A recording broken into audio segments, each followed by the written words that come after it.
Halo teman-teman, balik lagi bareng aku Mama Smiley. Teman-teman terima kasih banyak udah klik video ini. Oh ya teman-teman, aku mau ngasih tahu bahwa di beberapa video aku nantinya aku akan rutin membahas riddle misteri. Kenapa riddle? Karena aku memang dari dulu suka banget sama sesuatu yang berbau horor atau misteri. Nah, ketika kita membaca, menonton atau mendengar sebuah cerita berbau horor atau misteri, kita memang sangat enjoy dengan ceritanya. Tetapi ketika kita membaca ataupun menonton cerita misteri kemudian kita menyelesaikan sebuah masalah yang ada di dalam ceritanya, itu akan lebih sangat menantang dan menyenangkan sehingga kita punya kesenangan pribadi. Dan ini cocok banget sama yang ada di riddle. Buat teman-teman pasti udah pada tahu apa itu riddle, tapi buat yang belum tahu aku mau kasih tahu kalau riddle itu adalah sebuah pernyataan atau pertanyaan yang memiliki makna ganda. Nah, pada umumnya riddle ini diajukan sebagai puzzle untuk diselesaikan. Kebayang dong ya, jadi kayak kita membaca sebuah cerita di mana di cerita tersebut ada tokohnya, ada alurnya, ada latarnya, tapi tetap ada kejanggalan-kejanggalan yang dimana kejanggalan-kejanggalan tersebut harus kita selesaikan atau harus kita jawab. Teman-teman, aku memang akan membawakan riddle-riddle misteri, tapi aku nggak bisa nih ngebuat wajahku seolah-olah menjadi sangat menyeramkan. Kita akan masuk ke riddle pertama. Gimana? Sebuah kejadian, tekan pasti lucu kan? Nah, jadi aku akan tetap membawakan riddle misteri atau horor ini dengan bawaanku yang memang pada dasarnya selalu smiley. Aku akan membacakan 4-5 riddle di setiap videonya. Kemudian aku akan memberikan waktu teman-teman 10 detik untuk menjawab teka-teki yang ada di riddle tersebut. Tapi kalau sekiranya teman-teman membutuhkan waktu yang lebih lama lagi untuk menjawab teka-teki itu, teman-teman bisa mempost video ini lalu melanjutkan lagi untuk menontonnya. Nah, setelah itu teman-teman bisa menjawab jawaban teman-teman di kolom komentar di bawah ini. Setelah 10 detik waktu yang aku berikan, aku kemudian akan membahas jawaban dari riddle tersebut. Riddle yang pertama. Riddle yang satu ini, kalau teman-teman udah sering banget ngebaca riddle atau searching tentang riddle, teman-teman mungkin gak tahu sama riddle yang satu ini, karena riddle yang satu ini sering banget muncul di mana-mana. Emang sangat mudah, jadi karena ini pemanasan riddle pertama, jadi kita kasih yang mudah-mudah dulu. Oke, aku bacain ya. Seorang pria membunuh istrinya di dalam mobil dengan sebuah pisau. Kemudian ia membuang mayat istrinya dengan hati-hati agar tidak meninggalkan sidik jarinya. Ia juga membuang pisau yang dia gunakan untuk membunuh istrinya ke jurang yang tak jauh dari rumahnya sebelum pulang. 1 jam kemudian nih, polisi menelponnya dan memberitahunya kalau istrinya ditemukan meninggal karena dibunuh dan memintanya untuk datang ke lokasi kejadian pembunuhan segera. Setelah ia datang, polisi lantas menahannya. Kira-kira menurut teman-teman apa jawabannya? Kenapa sih polisi menahan suami sang korban? Aku akan berikan waktu 10 detik mulai dari sekarang.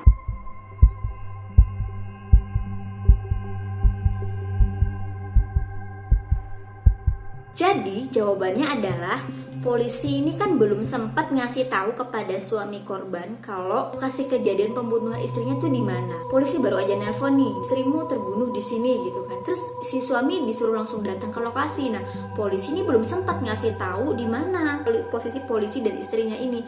Tapi si suami langsung tiba-tiba datang ke lokasi kejadian tanpa nanya alamatnya dulu ke polisi. Ini benar-benar aneh ya nggak sih? Kalau bukan suaminya adalah pelakunya, siapa lagi gitu. Jadi itu yang kemudian membuat sang polisi ini menjadikan suami ini sebagai tersangka. Kok bisa tahu dia sama posisi kita gitu, sedangkan kita belum ngasih tahu alamatnya. Jadi pria itu udah tahu sama alamatnya karena ya memang dia yang membunuhnya. Itu jawaban yang riddle pertama. Riddle yang kedua. 2 gadis sedang makan malam bersama. Mereka berdua memesan es teh. Salah satu gadis itu meminumnya sangat cepat dan sampai menghabiskan 5 gelas. Sementara gadis satunya baru meminum 1 gelas. Namun gadis yang baru minum 1 gelas itu malah meninggal, sedangkan yang satunya selamat. Bagaimana mungkin gadis yang paling banyak minum itu selamat, padahal semua minuman itu beracun loh.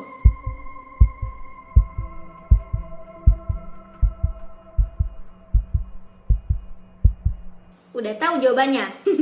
Jadi jawabannya adalah karena racunnya itu terdapat dalam es batunya. Nah, si gadis yang selamat ini dia kan minumnya cepet tuh, sehingga kalau dia minumnya cepet, es batunya itu belum terlalu banyak yang sempat mencair sehingga tidak larut sepenuhnya dalam minumannya. Sedangkan gadis satunya minumnya sangat-sangat lambat.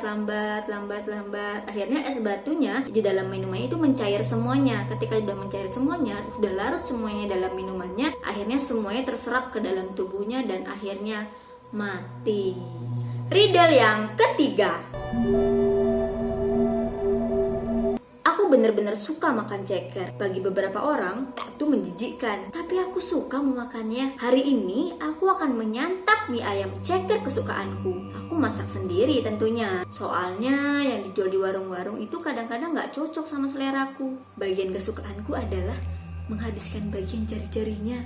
1, 2, 3, 4, 5. Nikmat sekali. Besok aku akan mencoba untuk menggorengnya.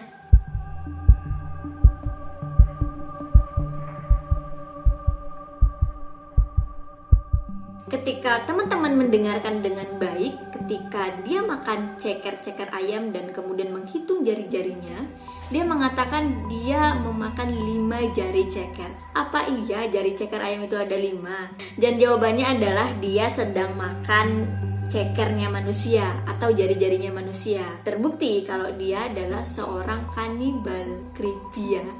Creepy, tapi wajahku gak bisa dibikin creepy. Riddle yang keempat. Adikku yang duduk di sekolah dasar seringkali bercerita tentang paman menakutkan yang membawa sabit dan bersembunyi di kamarnya. Aku dan orang tuaku hanya menganggapnya imajinasi seorang anak kecil, tapi ia benar-benar ada di sana. Paman yang menakutkan itu bersembunyi di bawah tempat tidurku, kata adiknya bersikeras meyakinkan kakak dan orang tuanya. Suatu hari aku memutuskan untuk mengintip bagian bawah tempat tidur adikku. Aku tak menemukan apapun di sana, bahkan tak ada sedikit pun debu di sana. Dasar adikku pembohong.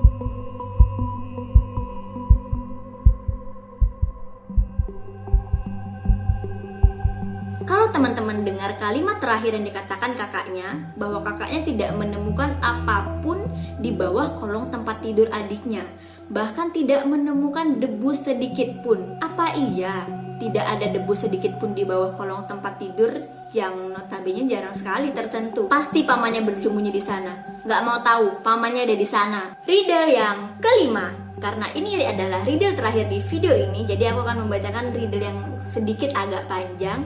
Jadi please dengerin baik-baik teman-teman, agar kamu mendapatkan jawaban yang tepat. Riko menghubungi temannya yang kini kuliah di Swedia maksudnya. Riko menghubungi temannya yang kini kuliah di Swedia lewat Skype. Saat itu tengah malam karena akses internetnya lebih cepat jika malam-malam begini. "Hai Brian, kau tak marah padaku kan?" kata Riko. "Marah kenapa?" Ia tampak tengah berjalan dengan hanya diterangi lampu jalanan. Tak heran, di sana pasti sekitar jam 7 malam. Mungkin ia baru saja pulang dari kampus dan menggunakan aplikasi Skype lewat telepon genggamnya, pikir Riko. "Gara-gara aku bertunangan dengan Kira, pacarmu," kata Riko lagi. "Oh, memang sudah resiko. Kau kan berada jauh di luar negeri dan kamu di Indonesia bersamanya. Tak heran jika akhirnya dia jatuh hati padamu. Sudahlah, lupakan saja," kata Brian. Riko benar-benar lega mendengarnya. "Kau memang sahabatku, Brian. Bagaimana summer di sana?" "Indah. Ya, cuaca di sini mengingatkanku akan Indonesia. Sudah ya, aku off dulu," kata Brian. "Oke," kata Riko menjawab dan sambil menutup teleponnya. Tiba-tiba Riko bergedik ngeri karena menyadari sesuatu dan esoknya Riko ditemukan tewas di kamarnya.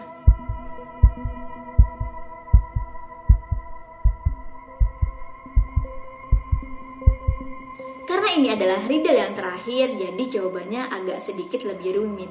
Swedia itu merupakan negara yang berada di Eropa Utara. Biasanya negara-negara di kutub utara pada saat musim summer, mataharinya terbenam sekitar pukul 9 atau 10 malam. Kalau teman-teman ingat sama kronologi kejadian di awal, si Rico ini berada di Indonesia, sedangkan si Brian katanya berada di Swedia. Rico menelpon si Brian ini tepat pukul tengah malam, kita anggap aja pukul 12 malam.